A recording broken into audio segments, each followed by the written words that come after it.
चमत्कारी झाड़ू। बहुत समय पहले एक छोटे से गांव में एक गरीब परिवार रहता था। उस परिवार में पति रामू, उसकी पत्नी सीता और उनकी छोटी बेटी गुड़िया रहती थी। रामू दिन भर मेहनत करता, लेकिन कमाई इतनी कम होती कि घर में 2 समय का भोजन भी मुश्किल से बन पाता। टूटी हुई झोपड़ी, बरसात में टपकती छत और फटे पुराने कपड़े, यही उनकी दुनिया थी। फिर भी सीता रोज सुबह घर के आंगन को साफ करती और कहती, गरीबी हमारी किस्मत हो सकती है, लेकिन गंदगी नहीं। एक दिन जब सीता पुराने टूटे हुए झाड़ू से आंगन बुहार रही थी, तभी एक बूढ़ी औरत उनके दरवाजे पर आए। उसके कपड़े साधारण थे, लेकिन आंखों में अजीब सी चमक थी।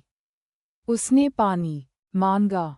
सीता ने बिना कुछ सोचे अपना आखिरी बचा हुआ ठंडा पानी उसे पिला दिया। बूढ़ी औरत मुस्कुराई और बोली, तुम्हारी सेवा से मैं खुश हूँ। जाते जाते उसने एक पुराना सा झाड़ू दिया और कहा, ये साधारण नहीं, चमत्कारी झाड़ू है। इसे सच्चे मन से चलाओ, तुम्हारी तकदीर बदल जाएगी। पहले तो सीता और रामू को विश्वास नहीं हुआ, लेकिन अगले ही दिन जब सीता ने उस झाड़ू से आंगन बुहारा, तो धूल के साथ साथ कुछ चमकती हुई चीजें भी इकट्ठा हो गईं। ध्यान से देखा तो वे छोटे छोटे सोने के कण थे। दोनों की आंखें आश्चर्य से फैल गईं। उन्होंने भगवान का धन्यवाद किया और उन कणों को बेचकर घर के लिए अनाज और कपड़े खरीदे। अब हर सुबह सीता झाड़ू लगाती और थोड़ी थोड़ी दौलत मिलती। धीरे धीरे उनकी झोपड़ी की मरम्मत हुई, बेटी के लिए नए कपड़े आए और घर में खुशहाली आने लगी। लेकिन सीता ने कभी लालच नहीं किया। वह हमेशा कहती, यह वरदान है, इसे जरूरत भर ही इस्तेमाल करेंगे। गांव में ये बात फैल गई कि रामू के घर अचानक धन आने लगा है।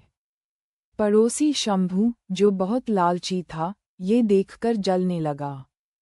उसने एक दिन चोरी छिपे उनके घर में घुसकर वह झाड़ू चुरा लिया। शंभू ने सोचा, अब मैं रातों रात अमीर बन जाऊंगा।